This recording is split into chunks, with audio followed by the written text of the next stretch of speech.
हम तकनीक के दौर में हैं और अब तो एआई आ रही है, कुछ लोग उससे डर रहे हैं, कुछ अच्छा भी बता रहे हैं। अब देखेंगे, हिंदुस्तानी आदमी तकनीक से अपने आप कर लेगा, कोई खास बात नहीं है डरने की।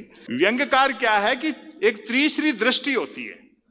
अभी जैसे एनडीए की तीसरी सरकार का गठन हुआ तो भरे मंच पर शपथ ग्रहण समारोह के टाइम नीतीश कुमार बिहार के मुख्यमंत्री ने मोदी जी के पैर छुए, जबकि पॉलिटिकल रूप से वो उम्र और अनुभव दोनों में बड़े हैं। तो किसी ने कहा यार ये तो बहुत गलत बात होगी, ऐसा नहीं करना चाहिए था। मैंने कहा नहीं, देखो गठबंधन की सरकार है, उसकी अपनी मजबूरियां हो सकती हैं। हो सकता है प्रधानमंत्री ने नीतीश जी से ये समझौता किया हो कि खुले में आप मेरे छुएंगे और अकेले में मैं आपके। बहुत अच्छा है?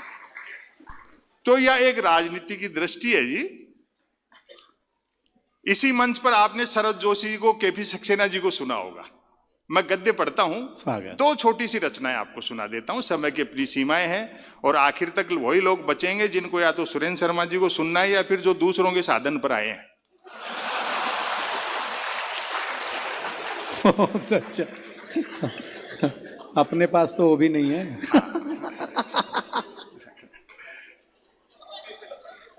अखबार की बात कर रहे थे, वो समय याद करो आप। दिनमान, सारिका, रविवार, धर्मयुग, साप्ताहिक हिंदुस्तान, कादम्बनी, सरिता, मुक्ता, पराग, चंपा, कितनी चंपक, कितनी पत्रिका, नंदन, कितनी पत्रिकाएं होती थी। अखबार में एक अलग से पन्ना आता था साहित्य का, हर वर्ग का जो परिवार का सदस्य सब पढ़ते थे। अब अखबार तीन चीजों के लिए पढ़े जा रहे हैं: बिजली कटौती, उठावना और राशिफल। और रोज नए निकलते हैं। एक दिन तो अखबार के दफ्तर से दो लोग आगे बोले, संपत सरल जी नया अखबार लॉन्च कर रहे हैं, आप भी ग्राहक बन जाओ, क्योंकि अखबारों का आप कोई पाठक तो बनता नहीं, ग्राहक ही बनते। ₹1 में 16 पेज। और जो मैंने जवाब दिया, मैंने कहा भैया रुपए चाहे एक की जगह 2 ले जाए, लेकिन 16 पेज खाली दे जाए कर। फिर मैंने रिसर्च की कि इतने अखबार बिकते कैसे हैं। तो अचानक एक दिन एक अखबार के दफ्तर से फोन आया, संपत सरल जी आज आपका नाम हमारे अखबार में छपा। मैं बड़ा खुश हुआ जी, आपका अखबार कहाँ मिलता है? वो बोला हमारा अखबार कोई होकर नहीं बांटता, जिस किसी का नाम छप जाता है दिन भर वही खरीद खरीद कर बांटता है। बहुत अच्छा। और जो हाल टेलीविजन का है, एक लघु कथा में आपको सुनाता हूं, कैसे खबर को तानते हैं। मतलब जिस मीडिया को जनता के लिए मोमबत्ती होना था, वो सत्ता के लिए अगरबत्ती हो गया। हाय हाय, वाह वाह वाह वाह वाह। एक आदमी कदम ताल करता है तो मीडिया उसको मार्च पास्ट बताता है। ये हाल है। तब मैंने एक कथा निकाली, ब्रेकिंग न्यूज। आत्मनिर्भर नामक राज्य में डिजिटल क्रांति भले ही होने को थी, पर न्यूज क्रांति हो चुकी थी। न्यूज चैनल खबरें तलाशते नहीं, गढ़ते थे, और देते नहीं, फैलाते थे। ब्रेकिंग न्यूज की तो मारामारी रहती थी। अब 4 पंक्तियों की कथा है। एक दिन ज्यों ही राजा नहाकर स्नान घर से निकला, त्यों ही एक न्यूज चैनल ने ब्रेकिंग न्यूज दागी। राजा नहाया। दूसरे न्यूज चैनल ने खुशी जाहिर की, राजा आज भी नहाया। तीसरे न्यूज चैनल ने अटकलें लगाई, राजा क्यों नहाया। चौथे न्यूज चैनल ने नई जानकारी दी, राजा पहली बार नहाया। पांचवें न्यूज चैनल ने आत्मनिर्भरता की पुष्टि की, राजा खुद नहाया। और मेरा दावा इस बार तालियां रुकेंगे नहीं, छठे न्यूज चैनल ने रहस्योद्घाटन किया, राजा पानी से नहाया। बहुत अच्छा, वाह संपत जी, क्या बात है, वाह वाह वाह वाह। सातवें न्यूज चैनल ने ब्रेकिंग न्यूज में गर्मी भरी, राजा गर्म पानी से नहाया। आठवां न्यूज चैनल गर्वित हुआ, राजा चुल्लू पर पानी से नहाया। 9वें न्यूज चैनल ने स्थिति और साफ की, राजा साफ पानी से नहाया। 10वें न्यूज चैनल ने गुप्त जानकारी दी, राजा अकेला नहाया। वाह वाह वाह। 11वें न्यूज चैनल ने राहत भरी ब्रेकिंग न्यूज चलाई, राजा आज तो नहाया। और अंतिम है, उसका भी आप पूरा आनंद लेंगे। 12वें न्यूज चैनल ने तो सब पर पानी फेर दिया, राजा गीले पानी से नहाया। वाह वाह वाह वाह वाह वाह वाह वाह वाह। बहुत जल्दी सी एक रचना में सुना देता हूं। स्वागत। बहुत अच्छा सुन रहे हैं आप लोग। हम तकनीक के दौर में हैं और अब तो एआई आ रही है, कुछ लोग उससे डर रहे हैं, कुछ अच्छा भी बता रहे हैं। अब देखेंगे, हिंदुस्तानी आदमी तकनीक से अपने आप कर लेगा, कोई खास बात नहीं है डरने की। भाई पहिए का आविष्कार हुआ तो ब्रेक भी बने, क्या बात। आग का आविष्कार हुआ तो दमकल भी बनी, तो इसका भी कोई ना कोई तोड़ निकलेगा। लेकिन तकनीक के अपने खतरे होते हैं, वहीं से मैंने एक रचना निकाली। यदि किसी ने कुछ एक अक्षरों तक की नेकी कर डाली हो तो उसको फेंकने के लिए ट्विटर से बेहतर दरिया नहीं है। क्या कहने। जो कुछ नहीं कर सकता है वो भी ट्वीट कर सकता है, और एक बार जो ट्वीट करने लगता है फिर वो कुछ नहीं कर सकता। मैं तो सोशल मीडिया का लोहा उस दिन मान गया जब एक सज्जन ने यूट्यूब पर मेरे कवि सम्मेलन की एक ही क्लिप को साल में 100वीं बार सुना और नीचे गाली लिखी, लानत है संपा सरल को, नालायक ने साल भर से रचना तो छोड़ो कपड़े तक नहीं बदले। और एक आ गई है सेल्फी, जब से कैमरा लगा आदमी पागल हो गया। और महिलाओं को तो ये एक तरह से बीमारी की हद तक लत है। हर 10-15 मिनट में मैं देखता हूं कई महिलाएं सेल्फी ले लेकर के सोशल मीडिया पे अपलोड करती हैं। आपको सच बताऊं, उन सुंदरियों के चेहरे देखकर मेरे मन में वही भाव आते हैं जो कभी दर्पण में पद्मिनी का चेहरा देखकर अलाउद्दीन खिलजी के आए होंगे। वाह। और बात का मजा तो अब लोग है, कितने बड़े धोखे का संसार है। वही सुंदरियां मुझे साक्षात आमने सामने मिल गई, बड़ा धोखा हुआ। जिनको पद्मिनी समझता रहा वो तो खुद अलाउद्दीन खिलजी निकली। बहुत अच्छा, वाह वाह वाह वाह वाह वाह। तो मैं बधाई देना चाहता हूं। होली पर कवि सम्मेलनों का कलकत्ता में अपना एक क्रेज है, और मैं सन 88 से आ रहा हूं, 87 से आ रहा हूं। मैं इसी मंच पर 15 अगस्त 87 को मैं पहली बार आया था। और बहुत थोड़े से कवि सम्मेलन होंगे जिनमें से एक ये है कि आज एक भी सीट खाली नहीं है पूरी। क्या बात, बिल्कुल। बहुत लोग तो खड़े हैं, उनको जगह नहीं मिली। कई लोग गलियारे में बैठे हैं, नीचे जमीन पर बैठे हैं। यही कवियों के प्रति आप लोगों की मोहब्बत है।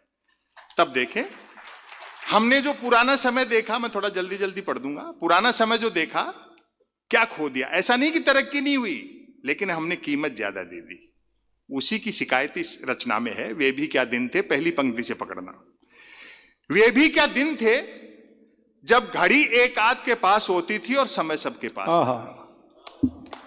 क्या कहने, वाह वाह वाह वाह वाह। आज की तरह नहीं था कि फेसबुक पर 5000 दोस्त हैं और परिवार में बोलचाल बंद है। क्या बात है। आप अपना समय, श्रम, धन व्यय करके इन कवियों को सुनने के लिए आते हो। कवि सम्मेलन ठीक है, आप 2 पैसा देते हो, हम लोगों के घर चलते हैं, हम सुविधापूर्ण जीवन जीते हैं, बच्चे अच्छी शिक्षा प्राप्त कर रहे हैं। उसके बावजूद सुरेंद्र शर्मा जी को 60 साल हो गए, मुझे भी 35-40 साल हो गए, और भी बाकी कवि दशकों से पढ़ रहे हैं। बावजूद कवि सम्मेलन हमारे लिए धंधा नहीं है, मिशन है। हमारी कोशिश रहती है मोबाइल, इंटरनेट, टेलीविजन में उलझी पीढ़ी शब्दों से मोहब्बत करे, किताबों की तरफ लौटे, बुजुर्गों का सानिध्य हासिल करे। एक निवेदन कर दूं, दुनिया की कितनी भी एडवांस टेक्नोलॉजी हो, उजाला बनाया जा सकता है, धूप नहीं बनाई जा सकती। वाह। पुराना जो समय था उसमें सुविधाएं कम थी, सुख बहुत था, संघर्ष था तो रोमांच भी था। वहीं से जो विरोधाभास है उनको आप सुने, बहुत अच्छा आप सुन रहे हैं। तब मोबाइल तो क्या, लैंडलाइन फोन तक नहीं होता था, अतः झूठ सिर्फ आमने सामने मिलने पर ही बोला जाता था। खान पान शुद्ध था और यादाश्त अच्छी थी। हर व्यक्ति को 7-7 पीढ़ियां याद रहती थी, अपनी भी और गाली गलौच होने पर दूसरों की भी। वाह। हमारी प्राथमिक शिक्षा तो ऐसी थी जिसमें शिक्षा प्राथमिक नहीं थी। आप ही मारवाड़ी लोगों के पुरखों के बनाए हुए स्कूल शेखावाटी में, हरियाणा में, जहां हम लोग पढ़े बहुत थोड़ी फीस में, तो हमारी प्राथमिक शिक्षा तो ऐसी थी जिसमें शिक्षा प्राथमिक नहीं थी। हमारा 50 बच्चों, 3 अध्यापकों, 2 पेड़ों और 1 कमरे का स्कूल हुआ करता था। आज तो इतने के बल पर लोग यूनिवर्सिटी चला रहे। जिंदाबाद। पढ़ाई लिखाई को लेकर कतई तनाव नहीं रहता था, क्योंकि हम विद्यार्थियों और अध्यापकों के बीच एक समझौता था कि सप्ताह में 3 दिन वे स्कूल नहीं आएंगे और 3 दिन हम।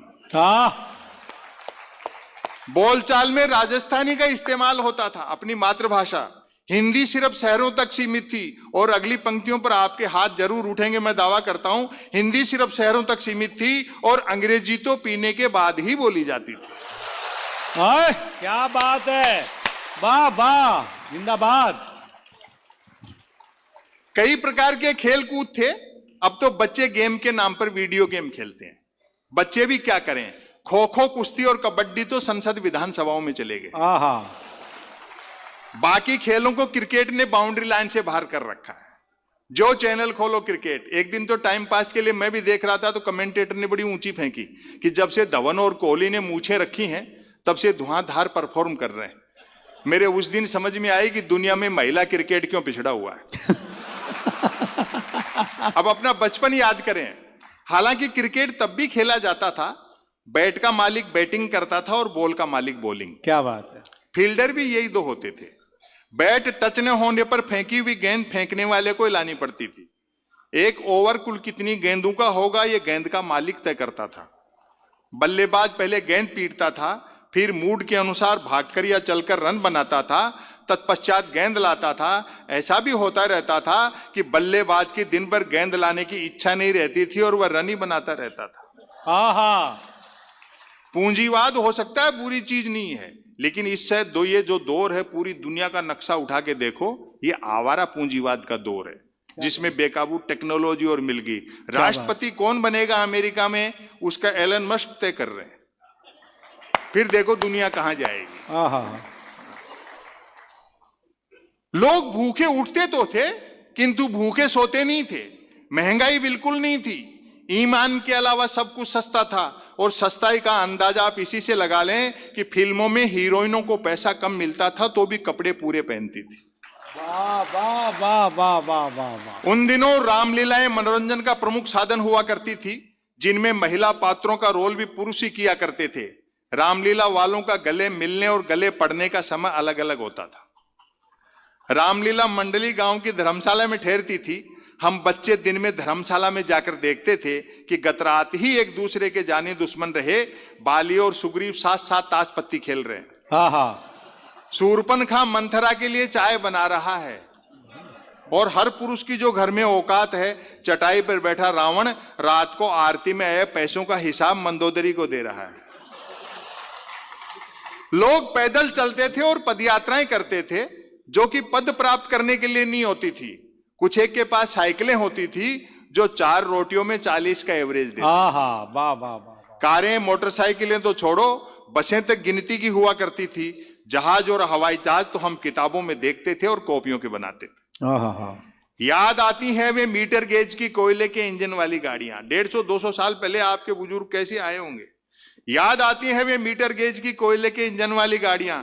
तय करना कठिन था कि ट्रेन और यात्रियों में कौन किसको ढो रहा है। क्या बात है। उनकी स्पीड का तो यह हाल था कि घंटे आध घंटे का सफर होता था तो भी लोग 3 वक्त का खाना बांध कर चलते थे। ट्रेन में चढ़ने में जितना पसीना आता था, उतरने में उससे अधिक आता क्या था। बात है। अब आप व्यंग पकड़े।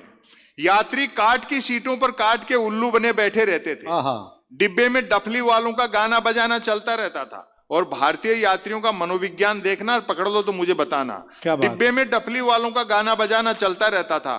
खड़े यात्री भजन पसंद करते थे और जिन्हें सीट मिल जाती थी वे गजल। आहा, वाह वाह वाह। संपत जी, लोग फरमाइशें करते रहते थे और डफली वाले गाते रहते थे। डफली वालों को पैसा देने का वक्त आता था तब फरमाइशें करने वाले खुद गाने लगते थे। बहुत अच्छा। और अगली पंक्तियों फिर भी आपकी मोहब्बत मिलेगी। चूंकि यात्री को सामान की भी स्वयं ही रक्षा करनी होती थी, अतः खाली हाथ चढ़ते थे तो भी सामान लेकर ही उतरते थे। वाह। चिट्ठी पत्री का दौर था। बड़ी मोहब्बत से सुन रहे हैं। चिट्ठी पत्री का दौर था। SMS ईमेल वाले क्या जाने पत्र लेखन का स्वाद। पत्रों में व्याकरण अशुद्ध होते हुए भी आचरण शुद्ध होता था। मैंने तो स्वयं कई बार अपने पिताजी को चरण स्पर्श की जगह आशीर्वाद लिखा है। खत लिखता हूं खून से स्याही न समझना, अर्थात प्रेम पत्र लाल स्याही से लिखकर अपने खून से लिखा बताने का रिवाज तब भी था। परिणाम भी वैसा ही निकलता था। जिन्होंने वैसे प्रेम पत्र लिख लिख कर कबूतर उड़ाए थे, आज बेचारे शादीशुदा हैं और तोते उड़े हुए। क्या बात है। शादी से याद आया, अंतिम शादी से याद आया, तब शादियों में व्यर्थ का धूम धड़ाका और दिखावा नहीं होता था। बस 2-4 बाराती बैंड पर बजती बीन की धुन पर नागिन डांस कर लेते थे, क्योंकि तब बीन बनाने के लिए रुमाल ही 2-4 बारातियों के पास होते थे। वाह वाह वाह वाह। अंतिम है वह टीवी नहीं रेडियो का युग था। टेलीविजन ने एक नुकसान ये भी किया कि जो सुनने वाली कलाएं थी उनको देखने वाली कलाएं बना दिया। क्या तो बात। हम उनका उस एकाग्रता के साथ आनंद नहीं ले सकते, हृदयंगम नहीं कर सकते। देखें, वह टीवी नहीं रेडियो का युग था। व्यक्ति बंदूक भले ही बिना लाइसेंस के रख सकता था, लेकिन रेडियो के लिए लाइसेंस अनिवार्य था, जिसको पोस्ट ऑफिस में रिन्यू कराना पड़ता था। वाह। याद आते हैं अमीन सयानी का बिना का गीतमाला, जसदेव सिंह की हिंदी कमेंट्री, कृष्ण कुमार भार्गव, देवकी नंदन पांडे और रामानुज प्रसाद सिंह के समाचार। गर्दन झुकाकर बीबीसी तो ऐसे सुनते थे जैसे आज बीबीसी सुनते हैं। क्या बात है। और मैं अंतिम पंक्ति पढ़कर के अपनी जगह ले रहा हूं, मुझे तालियों से विदा करना, वरना 3 पेज फिर से पढ़ना शुरू कर दूंगा मैं। सच है हमने क्या खोया, सच है ये मोहब्बत बनी रहे, सच है गन्ने का रस सूख जाए तो वह लाठी रह जाता है, तब हमारा जीवन कछुए की तरह था, आज हम खरगोश की तरह दौड़ रहे हैं, अर्थात भाग सब रहे हैं और पहुंच कोई नहीं रहा। हाँ,